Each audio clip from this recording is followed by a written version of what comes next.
Big love, much respect, everybody. Got a whole lot of crazy on offer here today. Going into some advanced material. If anybody here has not seen my previous works, a lot of this will seem very out of context. I am drawing in on a lot of some previous assertions, some claims that I have made in the past, and will not be taking the time to substantiate here today. But I want to encapsulate a very important concept that has essentially been boiled down and reduced into a very concise description of everything that's wrong with the world today. How the fuck did we get here? So I'm going to do a brief run through on the 7 Hermetic principles and cover some of the basics, and then I'm going to take a huge jump into some really advanced material. Now, I want to put forward this disclaimer. Like any weapon, like any tool, like any kitchen knife, like any hammer, these are tools. These can be used for good and they can be used for evil. I am not saying that they are inherently good or evil. They are just rules of the place that we live in. And understanding them is essential to conceptualizing when the rules of the place that we live in are being used for good or for evil. So a quick run through on the principles and then some of the evil applications in relation to a lot of my previous works. The 7 Hermetic principles are mentalism, correspondence, vibration, polarity, rhythm, cause and effect, gender. You will see that when these are articulated or laid out on a list, they generally follow this exact pattern. The mentalism is never at the end. Gender is never at the beginning. They are in this order for a very good reason. And there is so much to say on these concepts. I am not going to go very deep. I just want to put them in their correct locations and give some of the correspondence to the heavenly bodies, which I may not be perfectly correct. You know, it is possible there may be some mistakes here. I don't think there are. This is based on a wide breadth of research, but you know, hit me up if anybody has any objections to my planetary signs and symbols in relation to these Hermetic principles. So one thing that I find really interesting is how, you know, mentalism is the first.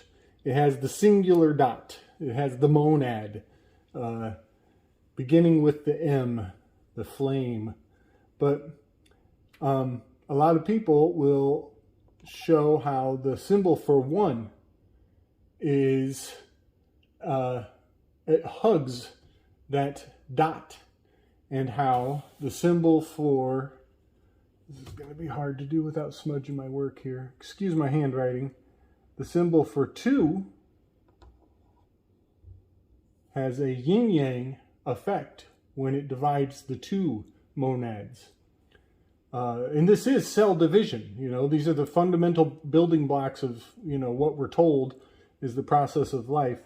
And then 3 is expressed thusly.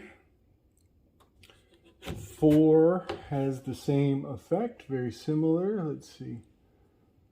When you draw the symbol for 4, you get a division of the 4 corners there.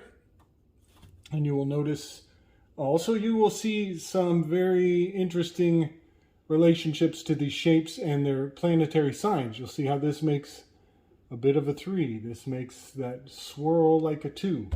And this has the similarity to the symbol for Earth. This one looks very much like the Tree of Life.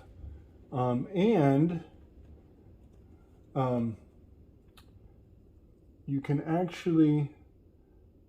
so I'm going to do the symbol for Mars here.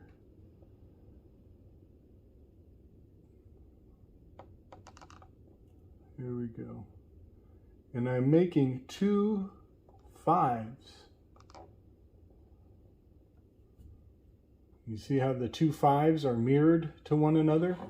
Just an interesting observation that, you know, Mars is, the 5x5 magic square is the symbol for Mars. The 5x5 magic square is Mars. It's the 5th Hermetic principle. Also, in the word rhythm, you have the word Mithra. Mithra is encoded in the word rhythm.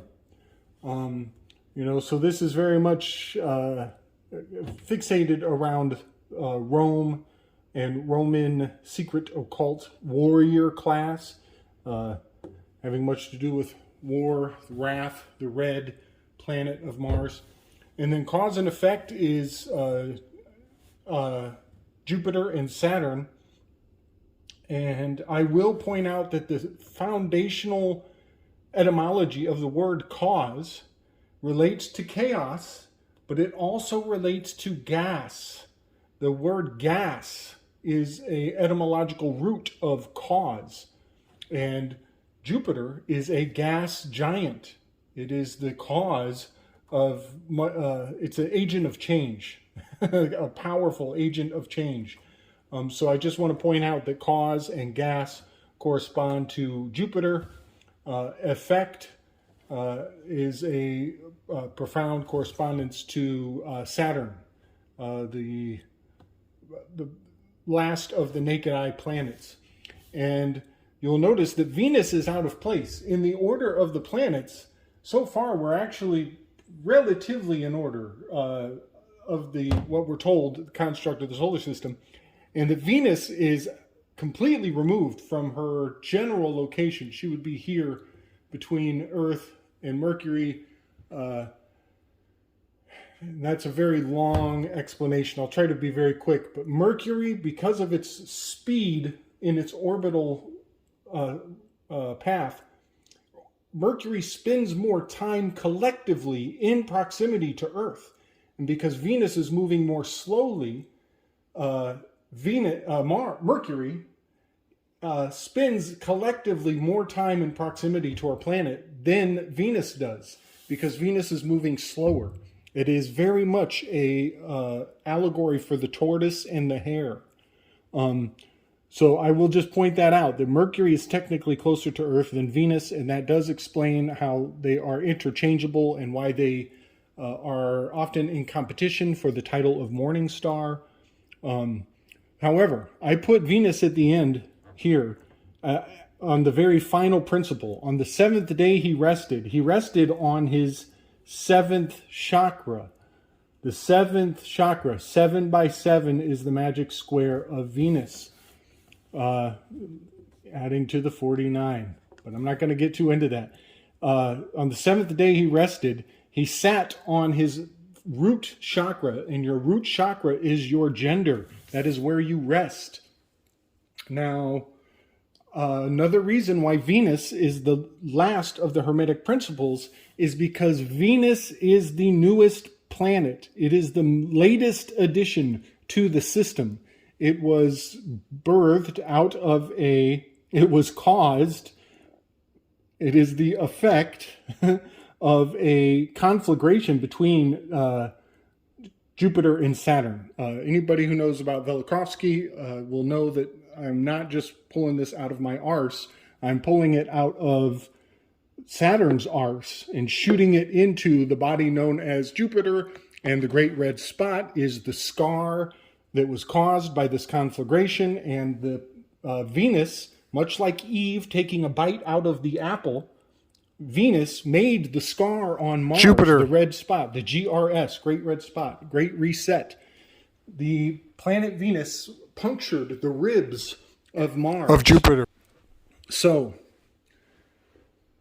moving forward from the 7 Hermetic principles, I want to point out how it is the second Hermetic principle that I want to focus on here today. Many times I have posited this question, and I think I want to some degree, I'm trying to answer my own question.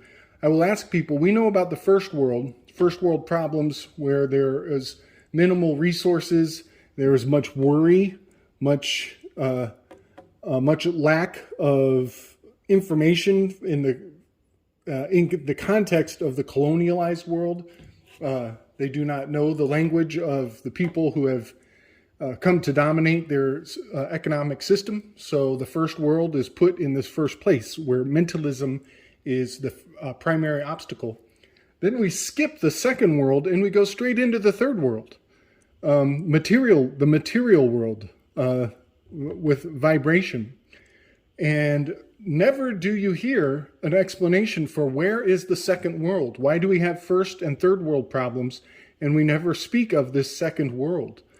And I believe there is a very powerful answer to that question, and it is highly magical. It has everything to do with correspondence.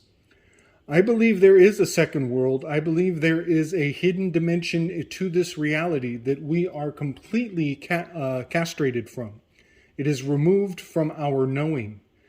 This is why Eve gets the blame in the Garden of Eden story. It is why she came second. She receives a lot of negative reputation. And I might even say that this is more Lilith. This is Adam's first wife, more so than it is Eve. You could say that it is Lilith that is the one to blame, who caused so much strife in the metaphorical allegory that is Genesis. But I don't want to get too into that. And I am definitely not putting any blame on women in general. But I will say that this has a large responsibility that falls on the watch of the divine feminine. And regretfully, when a baby is born, there is a large bamboozle that is put onto a woman in her weakest moment, when she has just done all the labor to deliver the baby, and then her entire opportunity to convey the magic of the world that we live in gets captured by the birth certificate. And it is the birth certificate that puts the identity of the baby into two-dimensional space, onto paperwork. And something that Chance and Chaney and I went into in the Placentaclipse show that we did is we talked about how the paperwork is so similar to the flat fabric of the placenta. So the placenta is removed and exchanged in correspondence, perfect correspondence, for the birth certificated paperwork. And now let me substantiate this a little further. So my overall claim is that the second world is captured. It is castrated from our opportunity to experience it. And in place of this psychic dimension where correspondence dominates, we are given the written law, the written word, and the legal system where fiction, where you wear a fictional mask and a persona is put on in place of what the placenta would have opened your eyes to see the true magic of the rest of the system. So my point is, correspondence is captured. It is regulated by ecclesiastic law. And I believe that the papacy of the Pope has completely locked us out of what is truly available in the world, in the Hermetic principles relating to correspondence. So the term sac red is probably your best clue, your best hint that the placenta, the red sac, is that is the crown that you would have, that would be required in order to see into this other dimension. And in fact, people have to go their entire lives fumbling around in the dark, feeling the nature, the power of correspondence. And it takes an entire lifetime to learn about the power of correspondence, the power of the written word, and how it is encapsulating a whole nother world of magic. So the sac red, there is a correspondence to the red sac, as red in law and in banking represents the debt. It's the debtor. It is the dead. The placenta is considered an afterbirth. It is born alive, but it turns you into, you are interned. You become interned into a dead fictional entity. So the definition of organ is a collection of tissues with a common purpose. And that has perfect, this word and this definition has perfect correspondence to what a birth certificate is. A birth certificate is a collection of tissues with a common purpose. And the birth certificate, by definition, is proof of an organization. And here you have organ and organ relating to the placenta. And that is perfect correspondence. They are telling you the truth, but the definition of the word is where the old switcheroo flim-flam is happening. And so I believe that the fruit of knowledge is the birth certificate. It is the collection of tissues with a common purpose. That is the tree of knowledge, the paperwork, the papacy, that two-dimensional space is removed and extracted from and obfuscated for the rest of your life.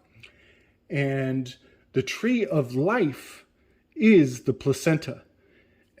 So when you read Genesis, just consider that the snake is the doctor, it's the caduceus, and it is offering the mother, it is tempting the family, because the father signs off too. They're both, much like Adam and Eve, they both agreed to this contract.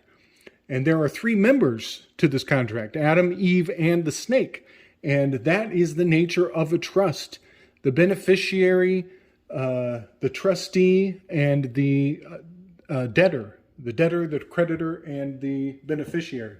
So the 3-part aspect of a trust, of trust law, is all put in plain sight and put in public notice in the Bible. The Bible is the most important book ever because it is public notice. It is giving you revelation of these truths, whether you like them or not. It is not necessarily your enemy, and it is definitely not your ally. But mastering the knowledge that is in it is paramount to mastering the system of the world that we are in. And the 7 Hermetic principles are the decoder glasses to see what is put on public notice for you to accept or live in denial, to never see to the other side. So I want to point out this word birth certification, certification. And just for those of you who have been in it for the long haul with me, you know that tav it means feet. It means life and death. It also relates to the word tavila, which means a baptism. And it is the last letter of the Hebrew alphabet, number 22, Master Builder. And we have the word cat. And we know about the Knights Templar and their rituals with initiation involving the cat. That's all I'm going to say about that. Otherwise, the whole thing goes into joke land and goes right off the rails. But we do have, in the word certification, we have a phonetic correspondence to the tav, the tavila, the feet. This is your tender foot. These are your first steps on the earth, are captured in two-dimensional space. And the law of correspondence will take you a lifetime to master, to see the trick that has been pulled over your eyes. I'm going to link some shows in the show notes. Anybody who hasn't seen my work with Chance and Chaney, that will be in the show notes. And also something came out today with Crrow 777. He did a show with a fella whose name I am forgetting at the moment, but it has everything to do with the placenta.